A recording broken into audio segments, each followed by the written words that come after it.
And we continue. Living with the tension between love and loss. Those who live with an ongoing awareness that love and loss are connected have a range of responses to the question, how can I have an intimate relationship? At one end of the continuum are those who remain fearful and anxious. Oh, that's funny.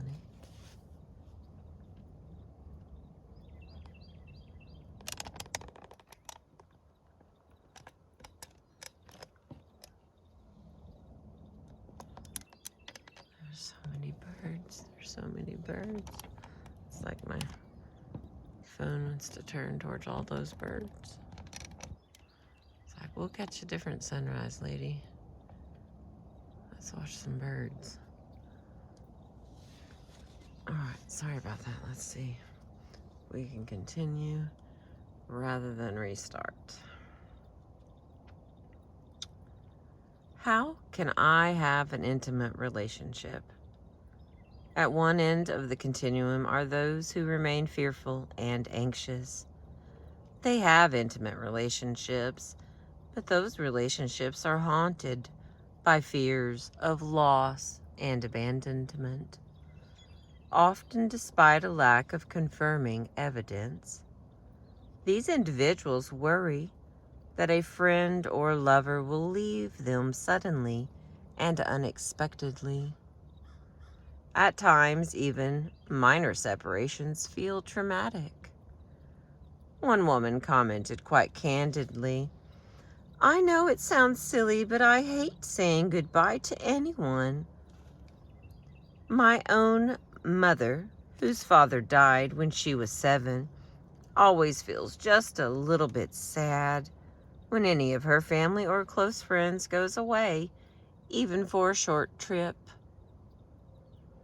At the other end of the continuum are those who accept that love and loss are connected, but who do not let that awareness affect their loving relationships. Just as the committed gardener keeps growing roses, even though the flowers are short-lived, these survivors of early loss continue to be open to the possibilities of relationship, even though they believe that love and human connection are fleeting.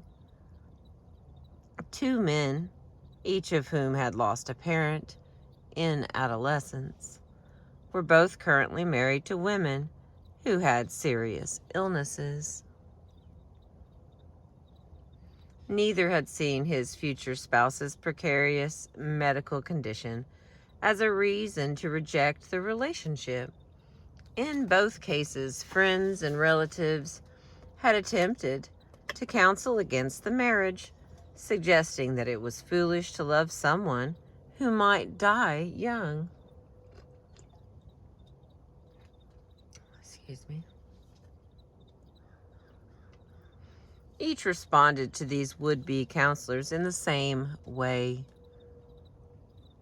Loving a parent who had died young had taught them that one can treasure a relationship that does not last forever. Being sick does not mean that you are unworthy of love or unable to return the love and concern of others. Both of these men were also quite convinced that life came with no guarantees. A wife with a serious medical condition might certainly die early, but a wife who was healthy and robust might just as easily be snatched away by an unexpected event. Both men were also fully convinced that if loss occurred, they would be able to handle it. Having handled the loss of a loved parent when they were still children convinced both of them that they had the inner reserves and the strength to deal with death and loss should it strike someone close to them again.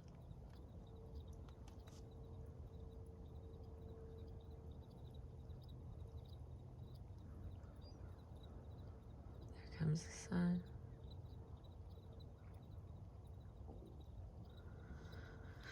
Some psychologists might speculate that in choosing wives who suffered from serious illness, these men were merely repeating the trauma of childhood.